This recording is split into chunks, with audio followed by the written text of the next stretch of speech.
In the heart of a bustling city, where skyscrapers kissed the sky and streets buzzed with life, there lived a woman named Ruth. She was an elderly black woman who had spent decades navigating the harsh realities of homelessness. Her days were spent on a weathered park bench in a small corner of the city, her belongings tucked into tattered bags that sat beside her like loyal companions. Ruth's eyes carried stories of loss, resilience, and quiet hope. Once, upon a time, she had a family, a home, and dreams. But tragedy struck hard, leaving her alone and adrift in a world that often overlooked people like her.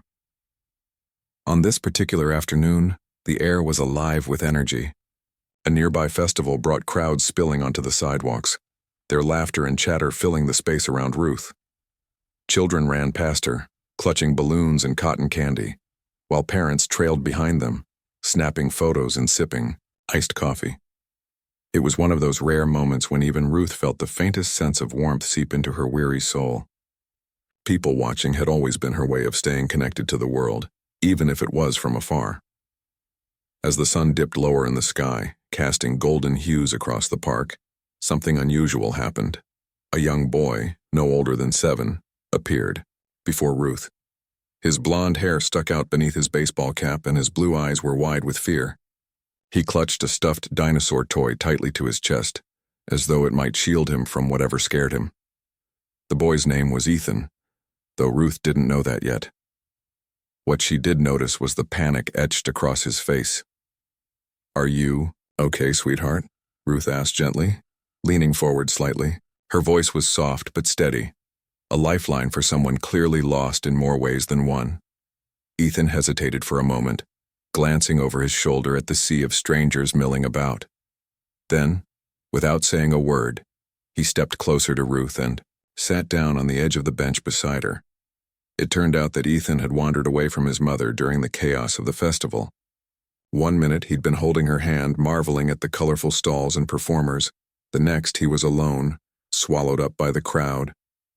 For a child so young, the experience must have felt terrifying. Now here he was, sitting next to a stranger, a homeless woman living on the fringes of society, but somehow she seemed safe. There was kindness in her eyes, a gentleness that made him feel less afraid. Ruth reached into one of her bags and pulled out a granola bar wrapped in crinkled foil. "Here," she said, offering it to him with a warm smile. "You look like you could use a little snack." Ethan accepted it hesitantly, unwrapping the foil and taking a small bite. As he chewed, some of the tension in his shoulders eased. For the first time since realizing he was lost, he felt a flicker of calm. "Do you know where your mommy is?" Ruth asked after a few moments. Ethan shook his head, tears welling up in his eyes again. "Don't worry," she reassured him. "We'll figure it out together. Let's see if we can find her, okay?" What followed was a series of attempts to locate Ethan's mother. Ruth asked him questions to gather clues. What color dress was his mom wearing? Did she have any distinguishing features like glasses or a tattoo? With each answer, Ruth pieced together a mental image of the woman they needed to find. She stood up slowly, groaning slightly under the weight of years spent sleeping on hard surfaces, and extended her hand to Ethan. "Come on, let's go look for her." The two began walking through the crowded park, Ruth guiding Ethan carefully through the throng of people. Every so often, she stopped to ask festival goers if they'd seen anyone matching Ethan's description of his mother. Some ignored her, brushing past as though she were invisible. Others offered sympathetic nods but admitted they hadn't noticed anything unusual. Despite the challenges, Ruth remained patient and determined, her focus entirely on helping Ethan reunite with his family. Unbeknownst to Ruth, however, not everyone saw the situation the same way. A passerby, a man in his 30s wearing sunglasses and scrolling through his phone, paused to observe the scene unfolding before him. To him, the sight of a homeless black woman leading a young white boy through a crowded area raised alarms. His mind raced with worst-case scenarios: kidnapping, exploitation, danger. Without stopping to ask questions or verify what was happening, he whipped out his phone and dialed 911.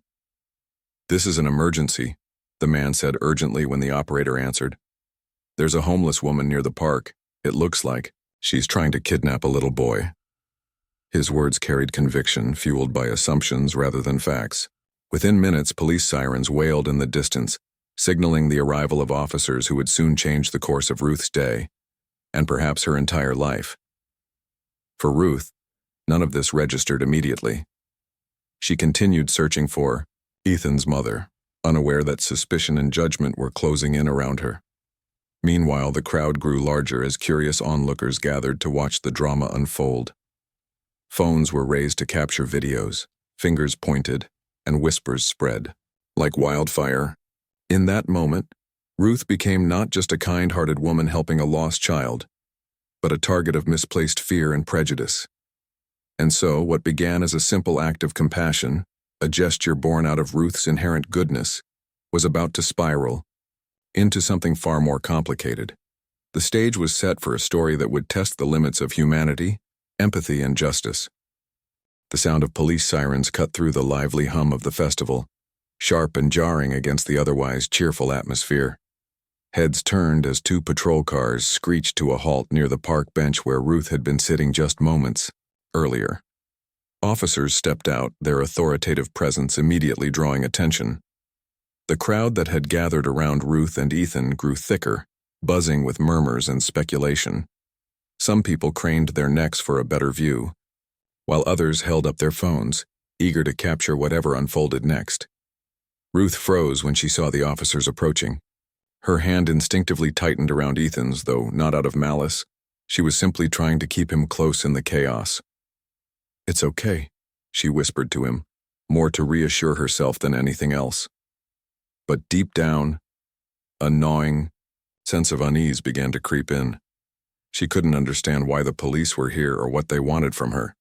All she knew was that she'd been helping a lost child, doing exactly what anyone would do in her position. "Ma'am, step away from the boy," one of the officers commanded, his voice firm and unyielding. His partner moved closer, positioning himself between Ruth and Ethan as if preparing for a confrontation. Ruth blinked in confusion, her weathered face creasing with concern. "I'm not doing anything wrong," she said, her tone calm but tinged with desperation. "This little boy is lost. I'm trying to help him find his mom." But her words seemed to fall on deaf ears. The officers exchanged glances, their expressions unreadable behind mirrored sunglasses. To them, the scene looked suspicious. An elderly homeless black woman holding the hand of a young white boy who appeared visibly upset. In their minds, the anonymous caller's report already painted a damning picture, and Ruth's explanation did little to dispel their doubts. Ethan, sensing the tension escalating, began to cry again. "No, no," he protested, clinging tightly to Ruth's arm. "She's helping me. She didn't do anything bad." The boy's pleas went largely ignored. One officer knelt beside him, attempting to coax him away from Ruth. "It's all right, son," he said gently, though his tone carried an undertone of urgency. "We're going to take care of you now." To the growing audience of onlookers, the situation played out like a dramatic scene from a movie. Whispers rippled through the crowd, each person adding their own interpretation to the unfolding drama. "Do you think she really kidnapped him?" someone asked quietly. Another replied, "Well, she is homeless. Maybe she thought she could get money or something." These comments stung Ruth deeply, though she couldn't hear them over the noise. What hurt even more was seeing the fear in Ethan's eyes as he was pulled away from her. He reached out toward her, sobbing uncontrollably, but the officers firmly guided him toward a nearby patrol car. A social worker stationed at the festival had arrived by then, ready to assess the situation further. She took Ethan aside, speaking to him softly while jotting notes on a clipboard.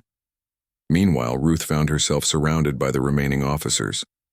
They instructed her to place her hands behind her back, and before she could fully process what was happening, cold metal handcuffs clicked into place around her wrists. The restraint felt foreign and humiliating, a stark reminder of how quickly the world could turn against her. Tears welled up in her eyes, not because of the physical discomfort, but because of the injustice of it all. How could this be happening? She had done nothing wrong. She had only tried to help. As Ruth was led toward the patrol car, the crowd erupted into a mix of gasps and murmurs. Some people shook their heads disapprovingly, convinced they were witnessing the arrest of a dangerous criminal. Others watched, silently unsure what to believe. Phones continued to flash, capturing every moment of Ruth's humiliation.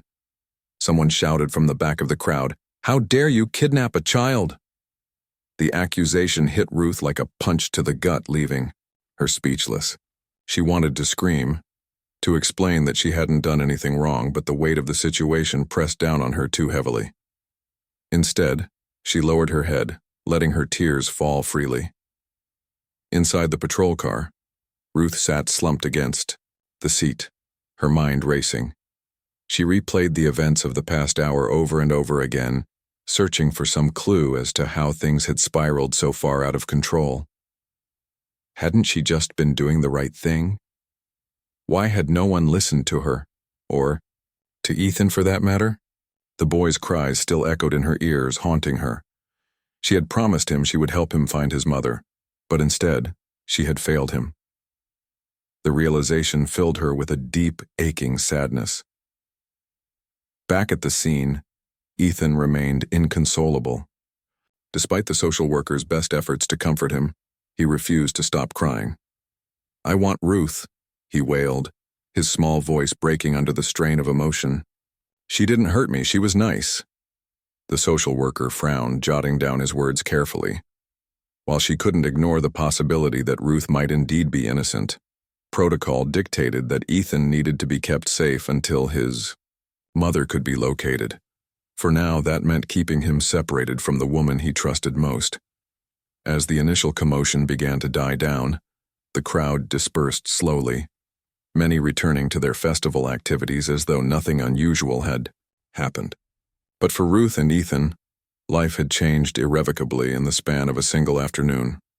Ruth was driven to the local police station, where she would face questioning and scrutiny. Ethan, meanwhile, was taken to a nearby community center to await his mother's arrival. Neither of them knew it yet, but their paths were about to cross once more, and this time, the outcome would depend not only on justice, but also on the courage of those willing to stand up for the truth. For Ruth, the ride to the station felt endless. Each bump in the road seemed to echo her growing despair. She stared out the window at the city she had called home for so long, wondering if she would ever feel safe here again. Outside, the sun dipped lower in the sky, casting long shadows across the streets. Night was falling, both literally and figuratively, on Ruth's world. Yet even in her darkest moment, a tiny spark of hope lingered within her. Somewhere, somehow, she believed the truth would come to light. And when it did, she hoped it wouldn't be too late to set things right. By the time Ruth arrived at the police station, the story of her arrest had already begun to spread like wildfire. News outlets, hungry for sensational headlines, picked up on the incident almost immediately. A shaky video recorded by a bystander made its way onto social media platforms, showing snippets of Ruth being handcuffed and Ethan crying as he was pulled away from her. The footage lacked context. There was no mention of how Ethan had approached Ruth, no explanation of her attempts to help him, and certainly no acknowledgement of her kindness. What viewers saw was a homeless black woman in handcuffs, a terrified white child sobbing nearby, and officers stepping in to intervene.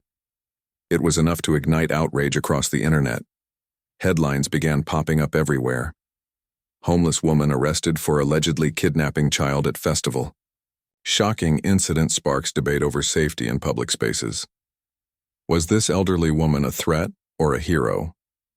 Comment sections underneath these articles exploded with opinions. Some people defended Ruth, arguing that appearances could be deceiving, and urging others not to jump to conclusions.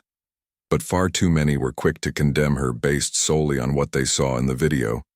Words like dangerous, suspicious, and criminal dominated the discourse.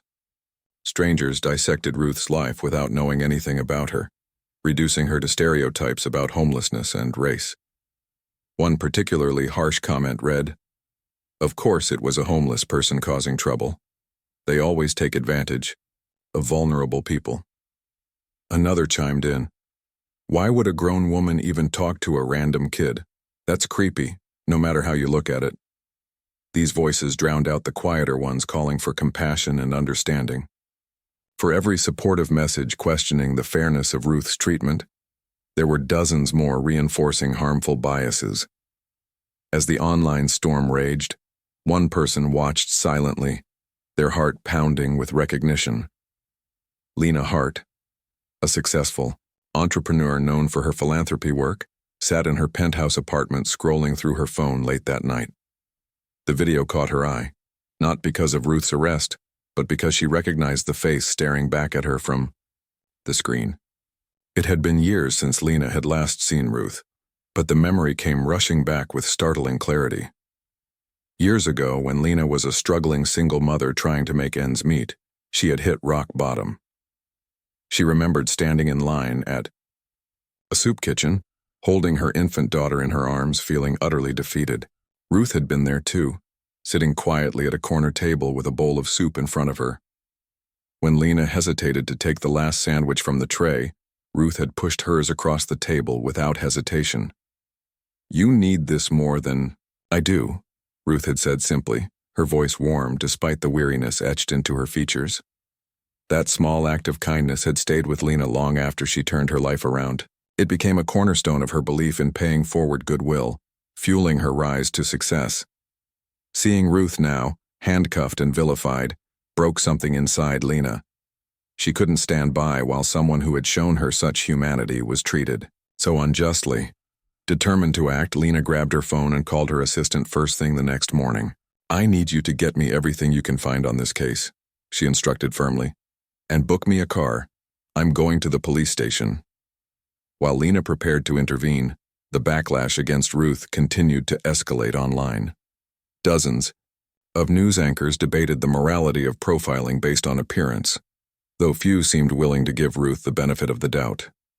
One popular morning show invited a panel of experts to discuss the incident, framing it as a cautionary tale about stranger danger. Meanwhile, hashtags like "Dar, Justice for Ethan," and "Protect Our Kids" trended nationwide, further polarizing public opinion.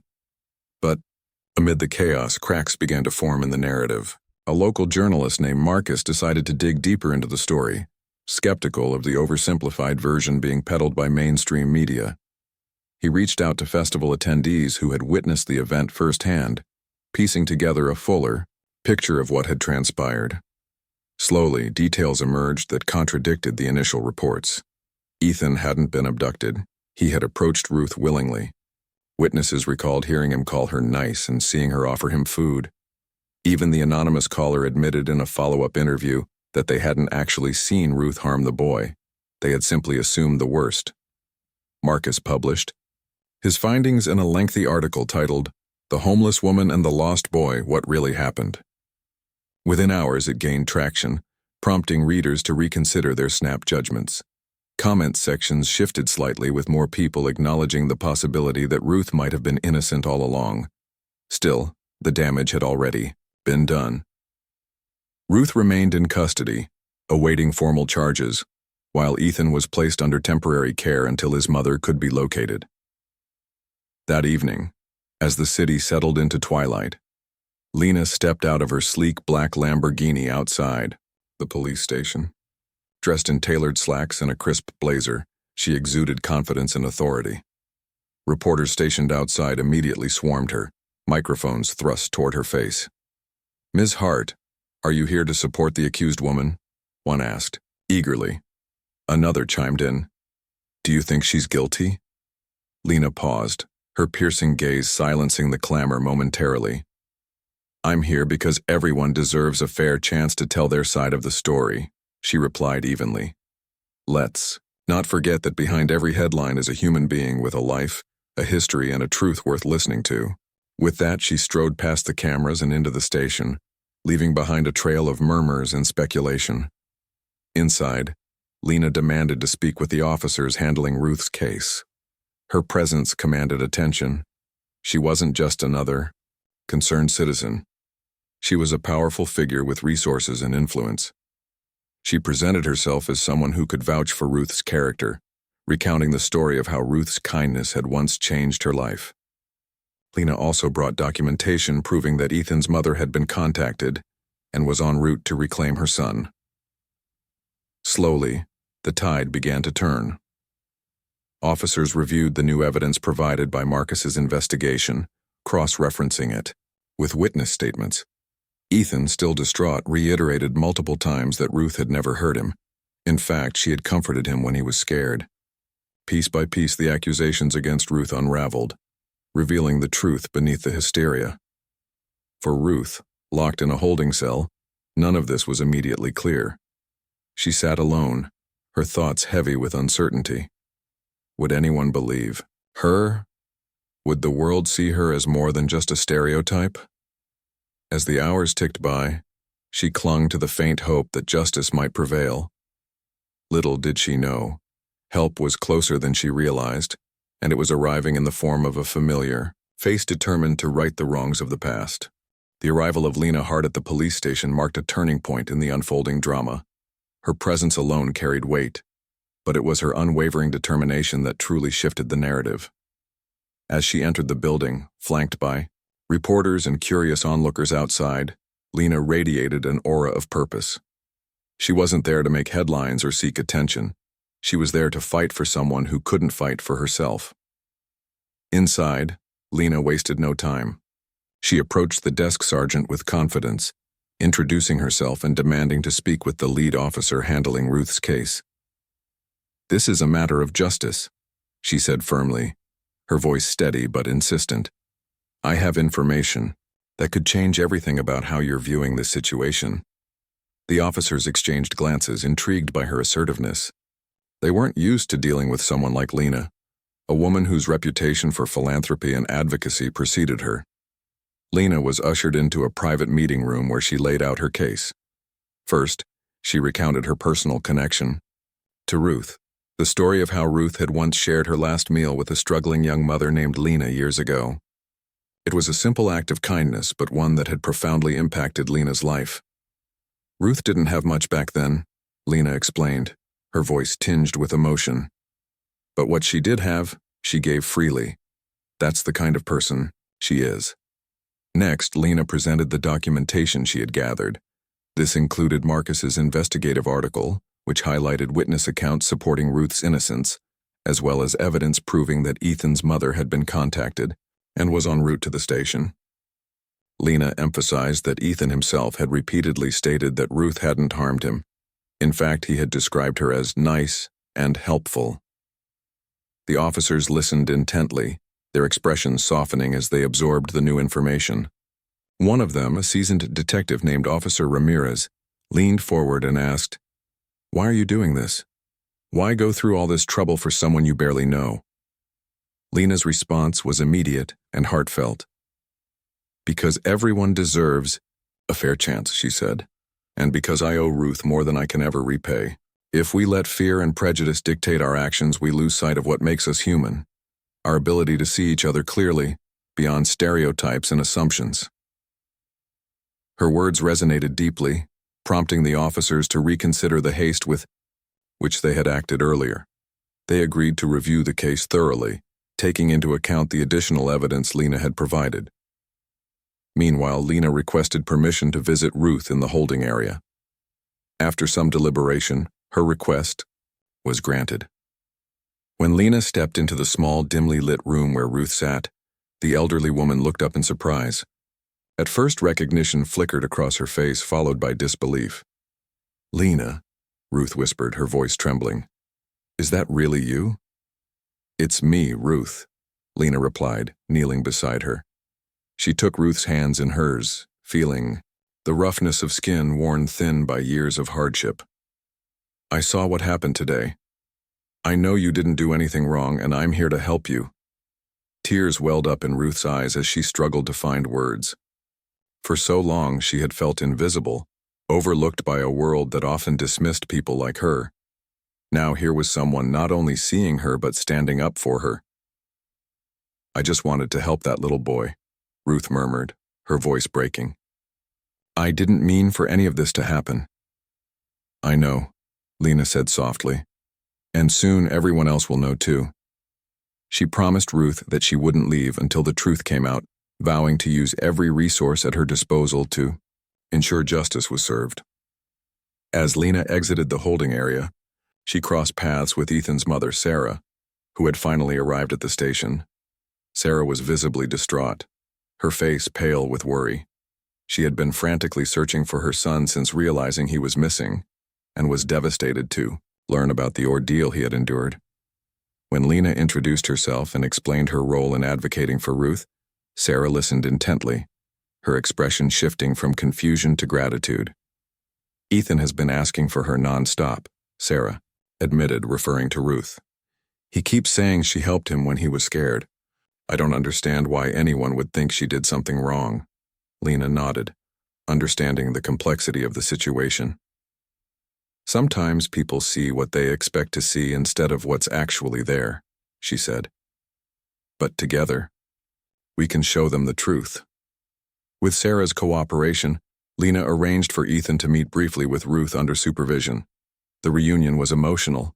Ethan ran to Ruth, wrapping his arms around her waist and burying his face in her side. "Thank you for helping me," he said, his voice muffled against her shirt. Ruth hugged him gently, tears streaming down her cheeks. In that moment, it was clear to everyone present that Ruth had acted out of pure compassion, not malice. Back. In the main office, the officers reconvened to discuss the updated findings. With Lena's testimony, the investigative report, and Ethan's consistent statements corroborating Ruth's innocence, the decision was made to release her without charges. Officer Ramirez personally delivered the news to Ruth, apologizing for the misunderstanding and promising to implement better protocols to prevent similar incidents in the future. As Ruth walked out of the police station later that evening, flanked by Lena and Sarah, the crowd outside erupted into applause. Reporters shouted questions, cameras flashed, and strangers cheered, moved by the resolution of the case. But Ruth paid little attention to the commotion. Instead, she focused on the two women beside her, Lena, who had fought tirelessly for her, and Sarah, who had extended grace and understanding despite the circumstances. Before parting ways, Lena turned to Ruth and said, "This isn't over. You deserve more than just freedom. You deserve a fresh start. Let me help you rebuild your life." Ruth hesitated, overwhelmed by the offer. "Why are you doing all this for me?" she asked quietly. Lena smiled, her eyes shining with resolve. "Because kindness should never be forgotten or underestimated, and because the world needs more people like you, Ruth." As the night drew to a close, Ruth found herself sitting in the passenger seat of Lena's Lamborghini, heading toward temporary housing arranged by Lena's foundation.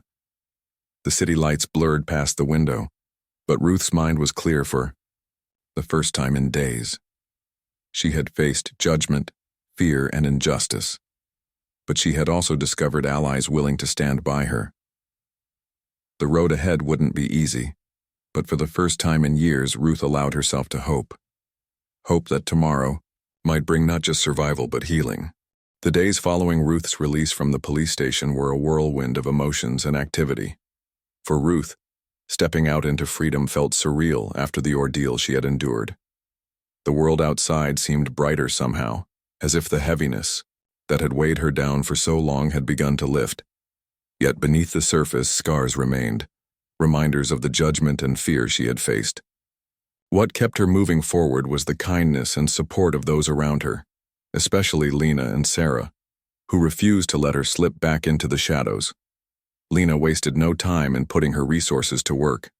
True to her word, she ensured Ruth was provided with temporary housing, a cozy one-bedroom apartment in a quiet neighborhood.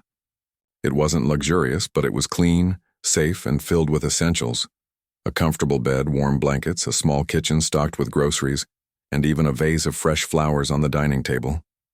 When Ruth first walked through the door, tears welled up in her eyes.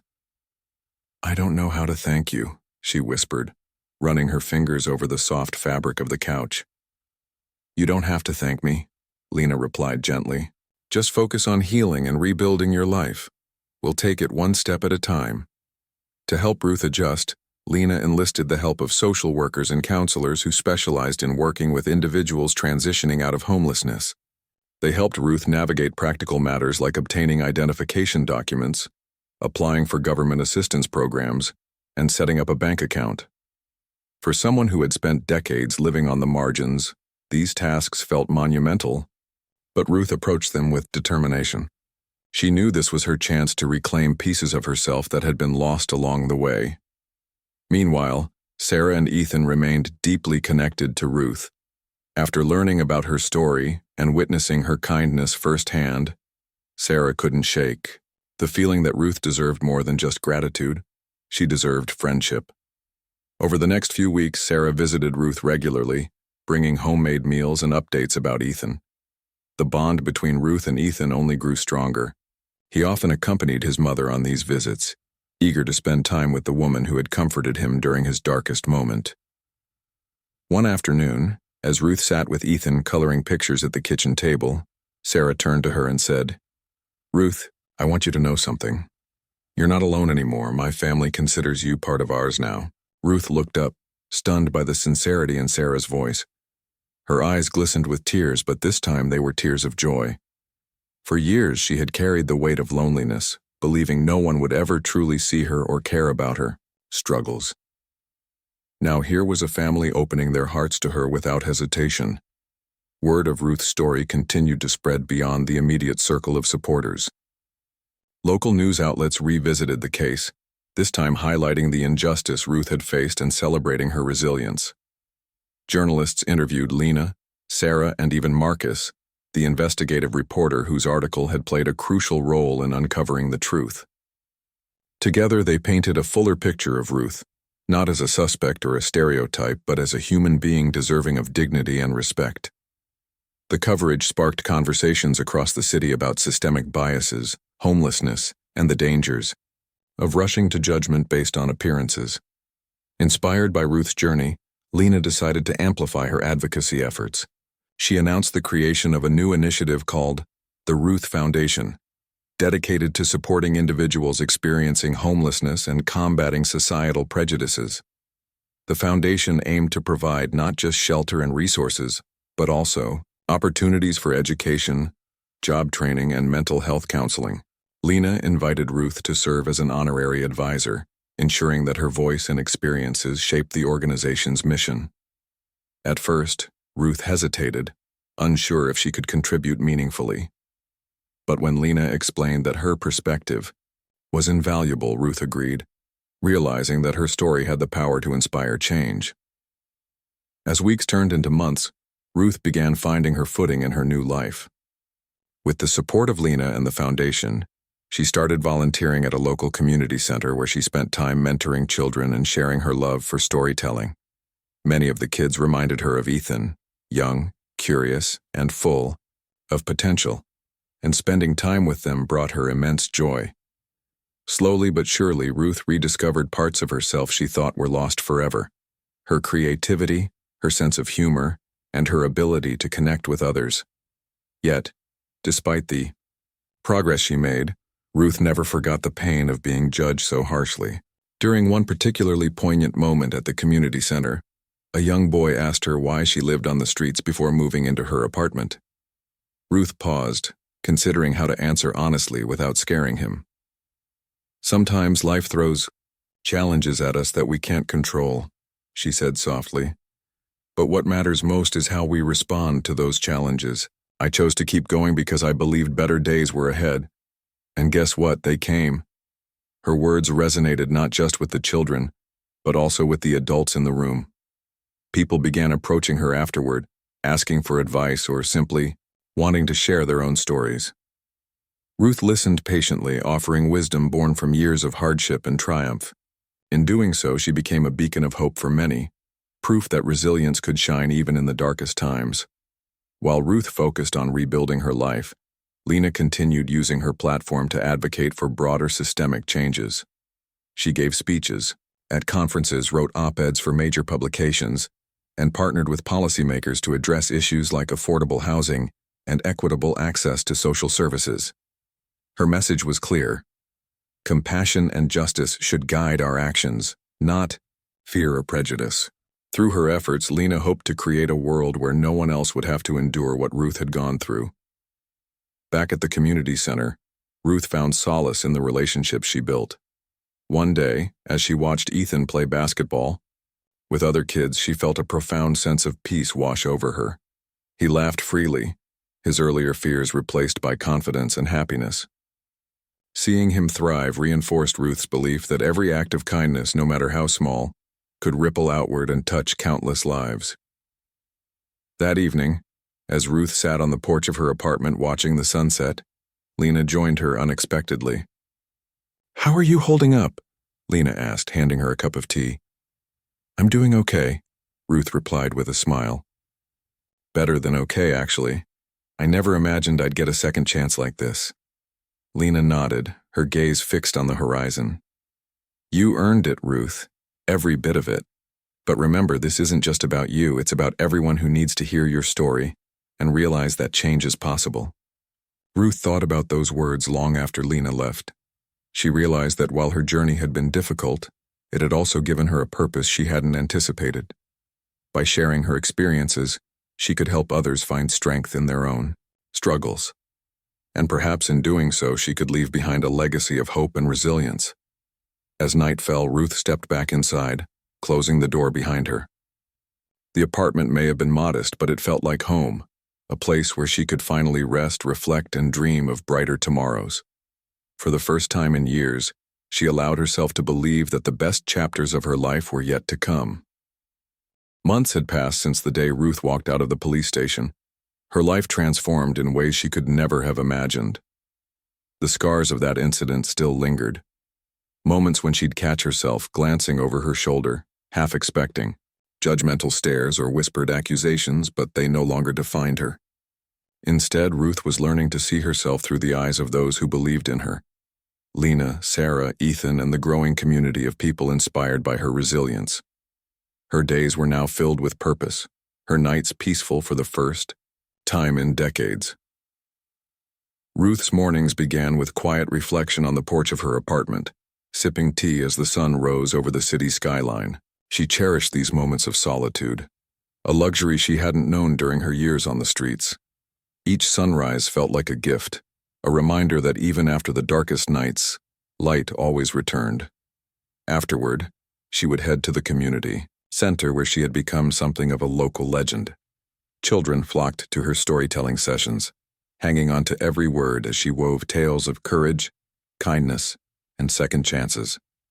Many of them didn't know about the hardships she had endured. They only saw the warmth in her smile and the wisdom in her stories. To them, she was simply Grandma Ruth. One afternoon, as Ruth finished reading a story about a brave bird who learned to fly despite its broken wing, a young girl named Mia approached her shyly. Clutching a tattered notebook, Mia asked, "Do you think I could write stories like you someday?" "Of course," Ruth replied, her voice gentle but firm. "Everyone has a story inside them. All you need is the courage to tell it." Mia beamed at the encouragement, and Ruth couldn't help but feel a sense of pride. Watching these children grow and dream reminded her of the possibilities she once thought were lost forever. In turn, they reminded her that hope wasn't just for the young, it was for anyone willing to believe in better days ahead. Meanwhile, Lena's efforts with the Ruth Foundation gained momentum, drawing attention far beyond the city limits.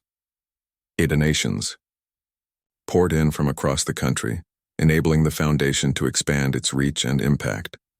Temporary housing units were built, job training programs launched, and mental health services made accessible to those in need. What started as a personal mission to support Ruth evolved into a movement aimed at dismantling the systemic barriers faced by marginalized communities. Lena often credited Ruth for inspiring the foundation's success. "She taught me that change begins with seeing people, not labels," Lena said during an interview. "If we can shift our perspective, we can transform lives." Ruth attended the ribbon-cutting ceremony for the foundation's first permanent shelter, standing beside Lena as cameras flashed and applause echoed around them. As she looked out at the crowd, she spotted familiar faces. Sarah and Ethan, Marcus the journalist, volunteers from the community center, and even Officer Ramirez, who had apologized for his role in her wrongful arrest. It was a powerful moment, one that symbolized forgiveness, unity, and progress. When Ruth stepped up to speak, her voice trembled slightly, but her words carried strength. "I stand here today not because of what I did," she began, pausing to collect herself, "but because of what so many of you chose to do, for believing in me, for fighting for justice, and for refusing to let fear divide us. This foundation isn't just about helping people get back on their feet. It's about reminding everyone that no matter how hard life gets, there's always hope." Her speech received a standing ovation, leaving many in tears. For Ruth, it was more than just validation. It was proof that her journey mattered, that her pain had not been in vain. She realized then that her story wasn't just hers anymore. It belonged to anyone who needed a reason to keep going. As winter approached, Ruth found joy in simple pleasures, baking cookies with Sarah and Ethan, decorating her apartment with twinkling lights, and attending holiday events hosted by the foundation. One evening, as snowflakes drifted lazily outside her window, Ruth sat down to write a letter. She addressed it to her younger self, the frightened girl who had lost everything and spent years wondering if she deserved happiness. "Dear Ruth," she wrote, her pen moving steadily across the page, "I want you to know that your struggles were not wasted. Every tear, every sleepless night, every act of kindness, even when no one noticed, shaped you into someone stronger than you ever thought possible. You are worthy of love, respect, and joy. Never forget that." When she finished, Ruth folded the letter carefully and tucked it into a drawer. Writing it felt like closing a chapter, allowing her to fully embrace the present without being weighed down by the past. By spring, Ruth had settled into a rhythm that balanced gratitude with action. She continued volunteering at the community center, mentoring both children and adults. Her reputation as a storyteller grew, leading to invitations to speak at schools, libraries, and conferences. People marveled at her ability to connect with audiences of all ages, turning her experiences into lessons of resilience and compassion. Through it all, Ruth remained humble, insisting that her greatest achievement was simply surviving long enough to make a difference. Lena, too, thrived in her role as an advocate. Together, she and Ruth became a dynamic duo, using their combined influence to push for policy changes at local and national levels. They lobbied for affordable housing initiatives, equitable healthcare access, and reforms within law enforcement agencies to prevent similar injustices. Their partnership proved unstoppable, rooted in mutual respect and shared determination. For Ethan, Ruth remained a cherished figure in his life. Now 8 years old, he proudly introduced her as "my friend Ruth" whenever they crossed paths. On his birthday, he gave her a handmade card decorated with glitter and drawings of birds. Inside, he had written, "Thank you for helping me when I was scared. You're the best grandma ever." Ruth laughed until tears streamed down her face, touched by the innocence and sincerity of his words. As summer rolled around, Ruth celebrated her first anniversary in her apartment. Friends and supporters gathered for a small party, filling the space with laughter, music, and food. Lena stood up to toast Ruth, raising her glass high. "To Ruth," she said, her voice ringing with admiration, "a woman whose heart is as big as the sky and whose spirit cannot be broken. May your next chapter be as beautiful as you've made ours." Ruth smiled, overwhelmed by the love surrounding her. She knew the road ahead wouldn't always be easy. There would still be challenges, setbacks, and moments of doubt. But she faced them with newfound confidence. For the first time in her life, she understood what it meant to truly belong. That night, as Ruth lay in bed listening to the distant hum of the city, she reflected on how far she had come, from the park bench where she had met Ethan to the stage, where she had spoken to crowds. Her journey had been one of redemption, resilience, and unwavering hope. She thought about the countless others still struggling, invisible to the world, and vowed to continue fighting for them. Because Ruth knew better than anyone that while life might knock you down, it could also lift you higher than you ever dreamed, if only you dared to believe, and believe she did, and believe she